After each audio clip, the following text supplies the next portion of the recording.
Il est temps de vous informer, madame et monsieur, bienvenue dans cette grande édition du journal sur la télévision catholique Ilikia. Tradition oblige à l'église, la paroisse Saint-Albert du diocèse d'Inongo a accueilli le dimanche 15 décembre 2024 la messe de vœux perpétuels et des jubilés des sœurs de l'Immaculée Conception. C'est Monseigneur Donatien Bafouidissoni, évêque du diocèse d'Inongo, qui a dit cette messe. Vous suivez ce reportage de notre permanent dans la région Armand Minos.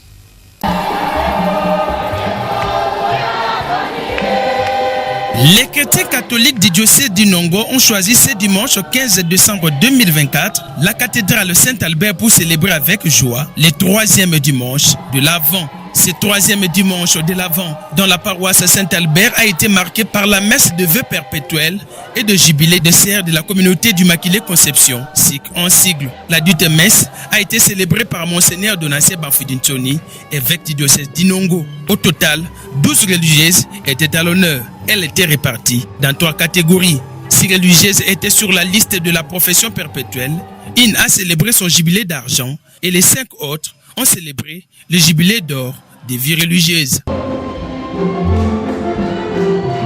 Dans son homélie, Monseigneur Donatien Bafouidissoni, évêque du diocèse d'Inongo, a demandé aux religieux qui étaient à l'honneur de montrer à nos frères et sœurs que notre salut demeure en Dieu. Chers frères et sœurs, soyez toujours dans la joie du Seigneur. Je le redis, soyez dans la joie. Par votre vie, les sœurs, soyez des porteuses d'espérance. Soyez des porteuses de joie dans notre monde désolant. Et montrez à nos frères et sœurs que notre salut demeure en Dieu. C'est Dieu qui développe sa demeure en nous et dans nos vies. Signalons par ailleurs que cette journée festive a été sanctionnée par un repas fraternel qui a eu lieu à la salle du cinquantenaire des SIC. Ici, la population et les religieuses à l'honneur ont exhibé quelques pas de danse.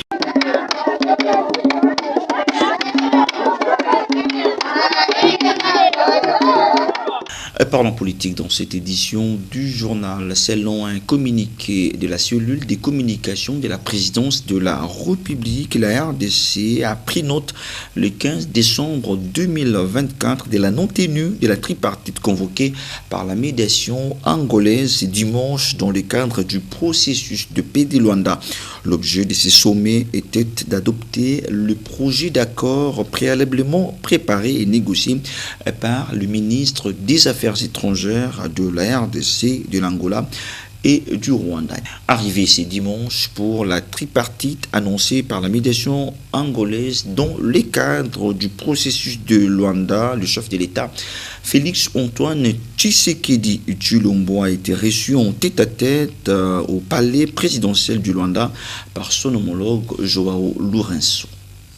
Ce dimanche 15 décembre, le président de la République, Félix-Antoine Tshisekedi Tshilombo, est arrivé à Luanda, en Angola, pour répondre à l'invitation lui adressée par son homologue Joao Lourenço dans le cadre du processus de Luanda censé mettre un terme au conflit armé qui oppose la RDC au Rwanda. Accueilli par les ministres angolais des Relations extérieures, Tété Antonio, le chef de l'État s'est directement dirigé au palais présidentiel de Luanda, cadre choisi pour le sommet tripartite. À l'heure indiquée, l'hôte du sommet, Joao Lourenço, attendait 2 chefs de l'État et finalement, seul le président Félix Tshisekedi a répondu favorablement à son invitation. Les 2 chefs d'État ont fait les constats d'échec de la tripartite voulue par la médiation après l'annulation de participation de la partie rwandaise sans qu'aucune raison ne soit communiquée. Malgré ces constats d'échec, les présidents Tshisekedi et Joao Lourenço se sont longuement entretenus autour de ces processus qui restent une des alternatives pour mettre hors du territoire national les forces armées du Rwanda.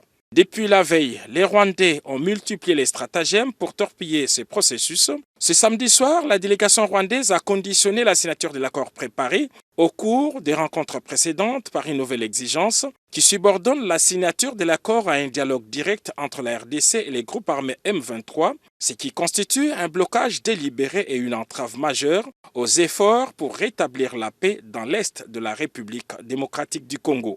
En introduisant cette condition de dernière minute, contraire aux discussions précédentes, les Rwandais démontrent une fois de plus son soutien inconditionnel au M23, un groupe armé impliqué dans des violations graves des droits humains et dans des activités déstabilisatrices en République démocratique du Congo. Cette posture irresponsable met en péril la paix et compromet les avancées majeures enregistrées, notamment la signature d'un plan opérationnel permettant d'une part le retrait des forces rwandaises du territoire congolais et d'autre part le désarmement et neutralisation des FDLR. Dans les mêmes chapitres, invités par la médiation angolaise dans le cadre de la tripartite RDC-Angola-Rwanda, l'ancien président de la République du Kenya, Uhuru Kenyatta, était invité à participer à la rencontre bilatérale de ce dimanche à Luanda entre les présidents Joao Lourenço et Félix Antoine Tshisekedi Tshilombo. En sa qualité de facilitateur du processus politique de Nairobi, chargé d'organiser des consultations avec les groupes armés en vue de leur démobilisation, leur désarmement et leur réinsertion sociale, le président honoraire du Kenya est venu présenter l'état de lieu du processus de Nairobi et faire la jonction avec celui de Luanda. Ayant choisi la voie armée, les groupes terroristes M23 s'étaient auto-exclus des consultations menées à Nairobi et dans la province du Nord Kivu avec les autres groupes armés. Dans un autre chapitre, l'Assemblée nationale a clôturé ce dimanche 15 décembre 2024 la session ordinaire de septembre 2024 avec le vote de la loi des finances 2025 telle qu'harmonisée par la commission mixte paritaire Assemblée nationale Sénat.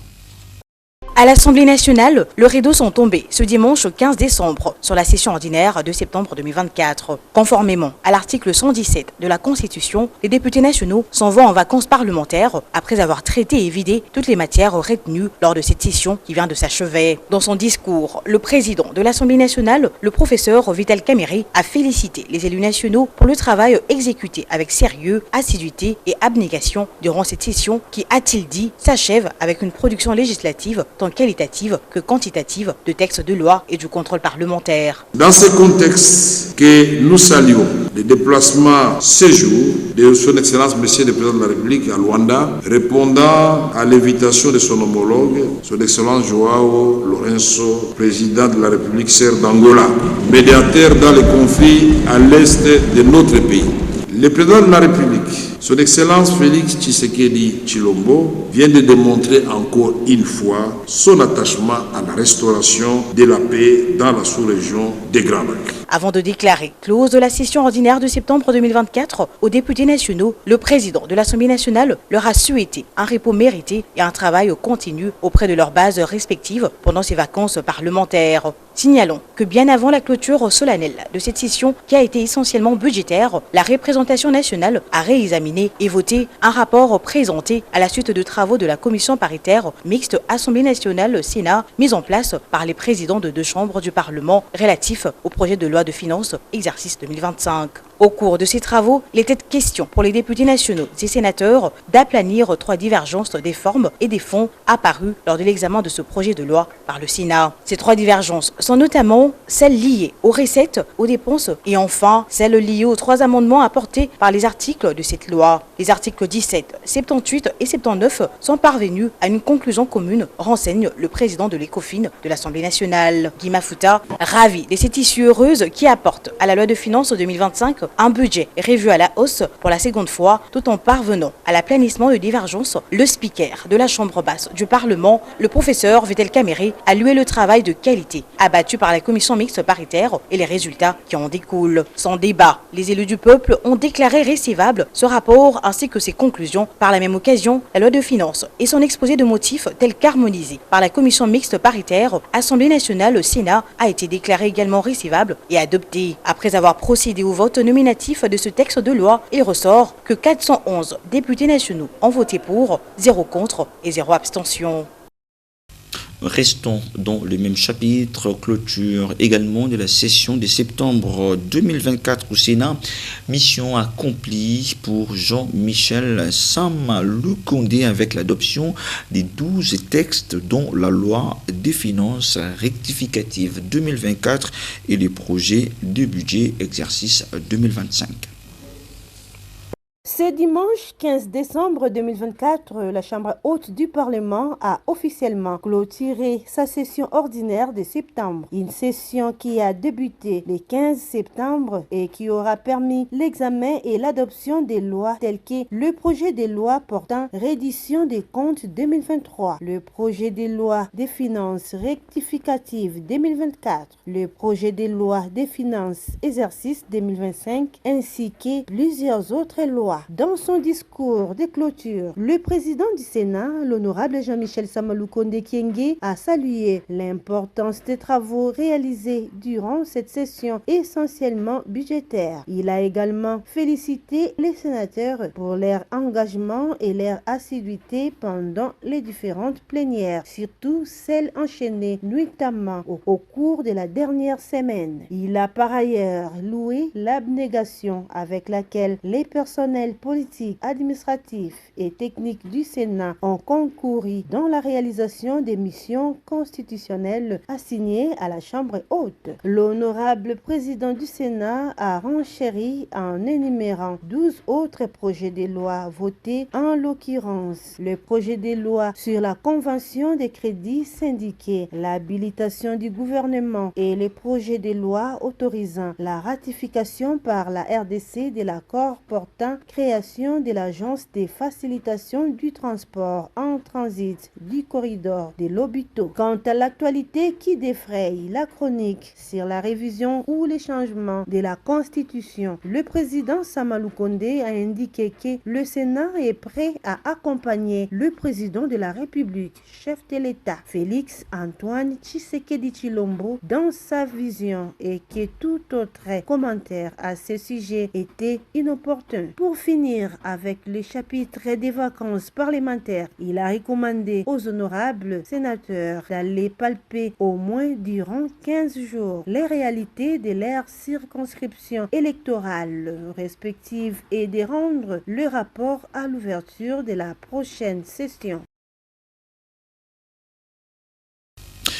Reprise effective des élections législatives nationales et provinciales à Massi-Manimba et Yakoma. La commission électorale nationale indépendante CENI a repris ce dimanche 15 décembre les élections législatives nationales et provinciales dont les circonscriptions électorales de Yakoma, dont les Sud-Ubangi et de Massi-Manimba, dont les Kwilu. La commission électorale nationale indépendante a repris en cette journée dominicale les élections législatives nationales et provinciales dans les circonscriptions électorales de Yakoma, dans les Sud-Ubangi et de Massi-Manimba, dans les Kwilu. À cette occasion, président de la CENI, Denis Kadima Kazadi, s'est fait accréditer au centre électoral Bossolo avant de fixer l'opinion à la mi-journée sur le déroulement de ces consultations électorales, rappelant les contextes de leur reprise. Lors des scrutins du 20 décembre 2023, des irrégularités majeures, notamment des fraudes, avaient été constatées dans ces deux circonscriptions, compromettant la crédibilité et la transparence des résultats. En conséquence, la Commission électorale nationale indépendante a annulé ces élections et s'est engagée à corriger ces dysfonctionnements pour garantir à nos compatriotes un processus électoral exemplaire. Il a par ailleurs révélé que le serveur de la CENI a connu plusieurs attaques ciblées qui ont été déjouées.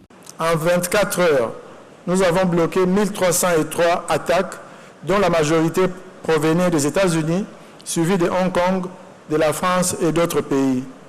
Notre dispositif informatique a toujours prévu et anticipé ce type d'attaques et menaces. Par conséquent, nos systèmes sont restés sécurisés et nos données protégées. Ces attaques ne visaient pas seulement nos systèmes, mais aussi la confiance des citoyens dans ce processus électoral. Nous restons vigilants et déterminés à garantir la sécurité des élections et à protéger notre démocratie. Ces élections sont une opportunité pour la CENI de démontrer son engagement envers des processus toujours plus transparents, inclusifs et crédibles. On rappelle la situation. En mi-journée était la suivante. Dans les 2 circonscriptions, à Yakoma, sur les 355 bureaux de vote et de dépouillement prévus, 322 ont été confirmés, ouverts, soit un taux d'ouverture de 93%. Par ailleurs, le reste, soit 33 bureaux, sont situés dans des zones non couvertes par le réseau GSM, ce qui complique la communication et le suivi en temps réel. Concernant Massi Manimba, sur un total de 768 bureaux de vote prévus, 563 ont pu être joints jusqu'à 10 heures, représentant 73% du total, bien que seuls 23 bureaux de vote soient officiellement cartographiés dans des zones sans couverture réseau GSM. Des problèmes de connexion persistent dans plusieurs autres bureaux. Il faut signaler que ce point d'information était clôturé par le jeu des questions-réponses au cours duquel le président de la centrale électorale a répondu aux différentes préoccupations soulevées par la presse. Les Congolais de Lodja, dans la province du Sankourou, vivent la modernité des infrastructures routières qui les facilitent la tâche dans leur mouvement au quotidien. Ces ouvrages ont été financés sur fonds propres de l'honorable Lambert Mende Omalanga, fils du coin. Les gouverneurs Kitenge en témoignent dans ces images. Suivez ce reportage signé Jésus Dioka. Dans un contexte où les infrastructures routières et équipements collectifs font cruellement défaut à sa province enclavée, le gouverneur du Sankourou, Victor Kitenge Kanyama, accompagné du président de l'Assemblée provinciale, l'honorable Lambert Makonjo, et de quelques membres de l'exécutif provincial, a effectué une inspection des travaux réalisés sur la route et le port Wemambolo. Ces projets ont été entièrement financés sur fonds propres par l'honorable député national Lambert Mende Omalanga, élu de Lodja, qui témoigne ainsi de son engagement pour le développement local de son terroir. Le gouverneur Victor Kitenge a dit son admiration face aux efforts déployés plusieurs années par le député national Lambert Mende pour tailler à grands frais ses ouvrages en pleine jungle en vue de faciliter et fluidifier les échanges sociaux et commerciaux dans la province. Ce projet est un véritable tremplin pour notre économie locale. Il ouvre des opportunités nouvelles aussi bien pour les entrepreneurs que pour les paysans de chez nous et renforce les liens commerciaux entre les différentes entités du Sankourou, a-t-il déclaré. Wemambolo, ça fait quelque temps que j'en entends parler. On en a parlé avec notamment l'honorable Lambert Mende, qui m'a dit qu'il y avait effectivement des travaux qui étaient faits ici. Je dois reconnaître quand même que c'est du bon boulot qui a été fait ici par notre aîné, l'honorable Lambert Mende, que je le félicite. Faisons un effort pour nous inspirer de ce genre. Alors, lançons un appel de paix, que tout le monde comprenne que nous avons besoin maintenant de la paix pour reconstruire, pour rebâtir notre province. Le gouverneur a également souligné l'importance stratégique de la route et du port Wemambolo ainsi que du grand entrepôt qui a été érigé pour le commerce dans la région. Grâce à ces nouvelles infrastructures, il est désormais possible d'améliorer les transports des marchandises et des produits, mais également de dynamiser les marchés locaux. Nous sommes sur la bonne voie pour améliorer les cadres de vie de nos concitoyens et stimuler le développement économique de la province, a-t-il ajouté. Le message, c'est de demander à tout le monde, aux opérateurs économiques et toutes les autres personnes de pouvoir s'inspirer de ce genre de modèle. Nous avons besoin que tout le monde, que les Sankourois de tous bords participent à cette œuvre de la relance de l'économie de notre province. Nous voulons que tout le monde puisse, et tout le monde a sa place. Tout le monde a une partition à jouer. L'entretien des infrastructures reste une priorité pour le gouvernement provincial qui espère que d'autres projets similaires pourront voir dans les jours et mois à venir. Les préposés de la fondation Echuka de l'honorable Mende, qui a accueilli les autorités de la province au port Wemambolo, a déclaré que cette initiative est une contribution du député national Mende Omalanga à la modernisation des infrastructures dans sa circonscription pour favoriser favoriser une croissance durable qui commence par l'accès de tous ses concitoyens au service des bases. Maître Lambert Makonjo, président de l'Assemblée provinciale du Sankourou, a quant à lui déclaré que les efforts de l'honorable Mende pour construire la route et le port Wemambolo constituent une d'inspiration pour les élites du Sankourou dans leur quête du développement de leur province. Nous sommes positivement marqués que effectivement l'honorable Lambert Mende est un modèle. Au-delà de ce que le gouverneur a dit, nous avons constaté qu'il a construit dans son village, même dans ses fermes, il y a des constructions modernes. Nous avons passé une nuit ici, en pleine forêt, mais comme si on était en ville. Et c'est un modèle, pour nous qui sommes députés, un modèle qui nous permet de suivre et de s'inspirer de telles actions. Après l'effondrement du pont Fujumon et la construction du pont Lokenye qui rendent indisponible pour quelque temps la RN7 entre Benadibele, Lodja, la route et le port Wemambolo constitue désormais un itinéraire stratégique pour acheminer rapidement les marchandises vers les centres-villes de Lodja, principal pôle économique du Sankourou. La convergence entre l'initiative publique et de tels efforts individuels promet un meilleur avenir pour cette province. L'encadrement juridique des activités de sécurité privée en République démocratique du Congo, c'est l'intitulé de la thèse de doctorat en droit du désormais professeur docteur en droit Jean-Pierre Kassandji Mwenda, soutenu et défendu publiquement avec brio le week-end dernier à la bibliothèque numérique de la faculté de médecine de l'université de Kinshasa avec comme président du jury le professeur Dieudonné Kalouba Dibois. La route du progrès marche ouvert de probité. Je déclare ouverte la séance de soutenance de thèse de M. Jean-Pierre Kassandji, assistant à la faculté de droit. L'encadrement juridique des activités de sécurité privée en République démocratique du Congo, c'est l'intitulé de la thèse du doctorat, défendue avec brio le jeudi 12 décembre dernier, avec les membres du jury, dont le professeur Dieudonné Kalouba Dibois qui en a assuré la présidence. À la bibliothèque numérique de la faculté de médecine de l'université de Kinshasa, devant les membres du jury, dont le professeur Mboko Ndjandima qui en a assuré la présidence, les scientifiques, le corps académique, les membres de la famille, amis et connaissances. C'est après un long moment de soutenance précédé de la présentation du travail, c'est-à-dire le fond et les contenus de la thèse par les récipiendaires aux membres du jury. Monsieur le président du jury, monsieur le membre du jury, notre travail de recherche a porté sur l'encadrement juridique des activités de sécurité privée en République démocratique du Congo. Monsieur le président du jury, monsieur le membre du jury, les hommes ont quitté l'état de nature où ceux qui appartenaient au fort aujourd'hui pouvaient appartenir à une autre forme de mer pour un état civilisé capable de sécuriser les personnes se trouvant sur son territoire. Après la soutenance, les membres du jury se sont retirés de l'assistance pour quelques minutes avant de rendre sa décision qui révèle que le désormais docteur en droit a reçu avec grande distinction. Content de participer à la soutenance de notre frère Jean-Pierre Kassandji.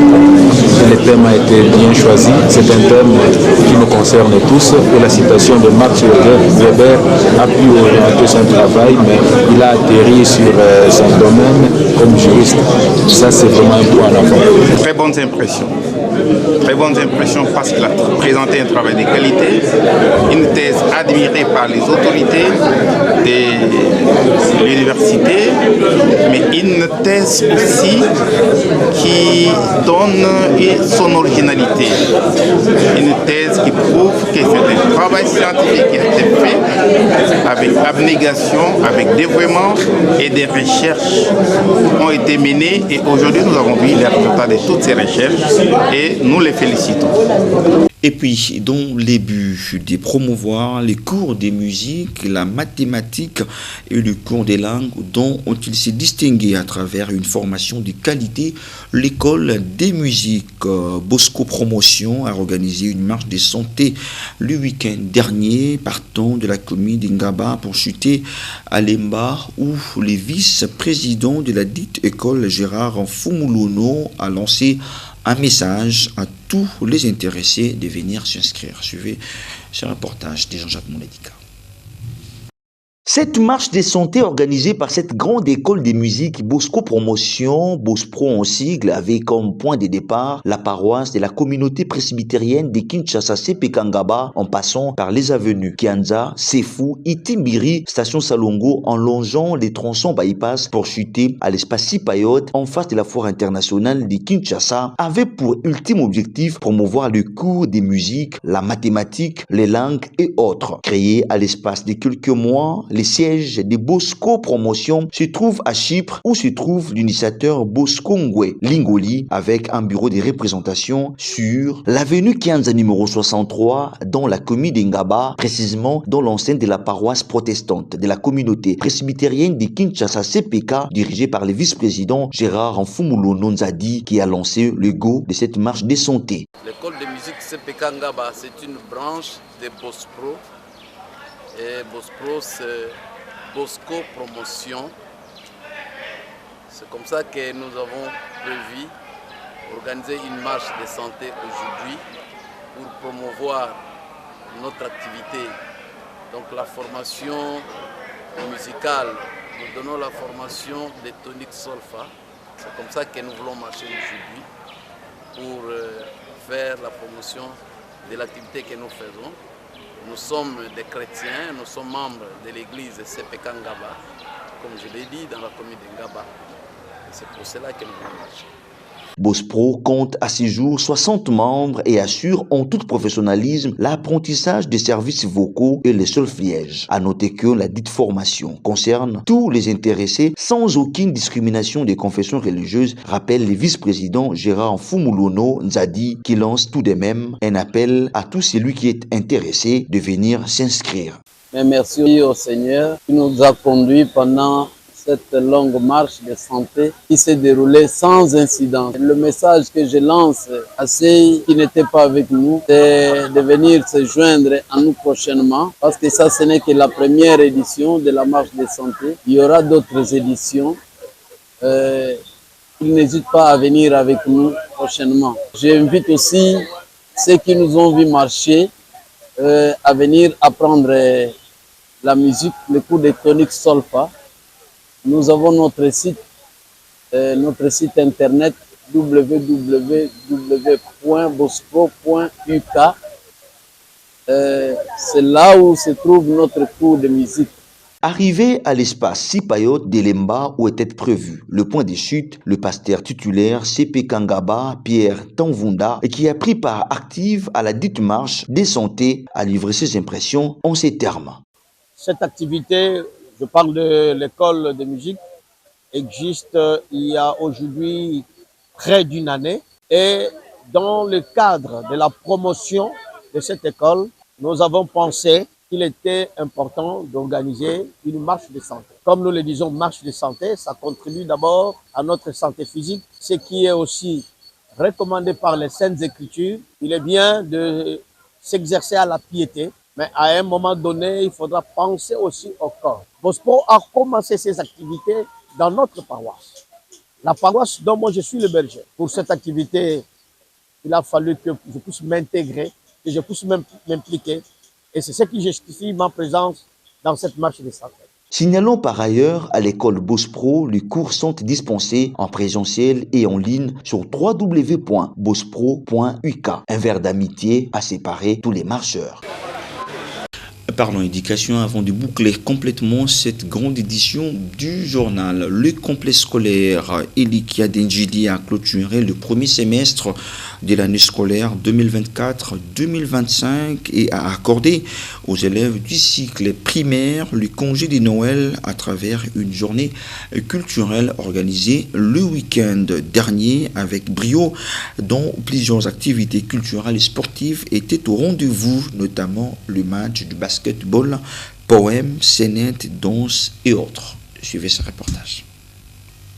En vue de clôturer en bonté les premiers trimestres de l'année scolaire 2024-2025 et de permettre aux élèves d'aller en vacances de Noël, le complexe scolaire Elikia Denjili, une école privée catholique sous la direction de M. l'abbé Blaise Koyangba, administrateur, a organisé le samedi 14 décembre dernier une journée culturelle à l'honneur des élèves du cycle primaire pour célébrer aussi le début de la nativité. Tout a commencé par la prière dite par M. l'abbé Glody Victor Kwengana, directeur de discipline, en présence des élèves, enseignants et administratifs. Après la prière, les élèves ont passé au vif du programme de la journée culturelle où plusieurs jeux étaient au rendez-vous, notamment le jeu de roller, les matchs de basketball de l'équipe junior de l'académie de basket Elikia qui a mis aux prises l'équipe masculine et féminine, un duel remporté par les filles suivi de plusieurs scénettes présentées par les élèves à l'incarnation de son éminence le cardinal, des prêtres, des sœurs religieuses, des docteurs, des avocats et des militaires accompagnés des poèmes, récitations dictées pour ne citer que ceux-là. Monsieur l'abbé Blaise nous a dit tout à l'heure que Noël c'était l'anniversaire de la naissance de Jésus. C'est vrai. Et aujourd'hui, nous allons fêter cet anniversaire. Et vous, avez-vous un anniversaire? Oui! Mon ami, ne se dit pas qu'aujourd'hui c'est Noël. Noël! Noël, c'est quoi? Noël, c'est la naissance de Jésus-Christ. Qui est Jésus-Christ? Jésus-Christ est le Fils de Dieu, le rédacteur, sauveur de l'humanité. Où était-il? Il est né avec elle. Vive Noël! Mon école Elikia. Oh, mon école Elikia. Chaque matin, sur le chemin, les détenus abouis me lisaient à ma porte. Oh, mon école Elikia. Je m'appelle l'élève Kassomo Bipangilai, l'élève de la 4e année, je vous remercie. Poursuivons les programmes avec des jeux de bouteilles d'eau par les élèves surnommés les bouboules, les jeux de ballon d'air, les chants, les pièces de théâtre, le ballet, suivi de l'arrivée de Père Noël pour la remise des cadeaux de Noël aux enfants pris en charge par M. l'abbé Blaise Koyangba qui, séance tenante, a encouragé les élèves à bien travailler pour mériter plus de cadeaux. Dans sa prise de parole, Madame Gisèle Massaka, directrice du cycle primaire du complexe scolaire Elikia, a expliqué la quintessence de la dite journée culturelle. Pour lier l'utile à l'agréable, un cocktail a été offert à tous les élèves et personnes présentes. Cette journée culturelle a ouvert officiellement les vacances de Noël pour les élèves du cycle primaire de cette école privée catholique. Par ici, mettons un terme à cette grande édition du journal réalisé par l'ensemble de la rédaction. Madame et Monsieur, Roger Chita était derrière les caméras. Merci à vous de l'avoir suivi et bon début de semaine à tous et à toutes dans la paix du Seigneur.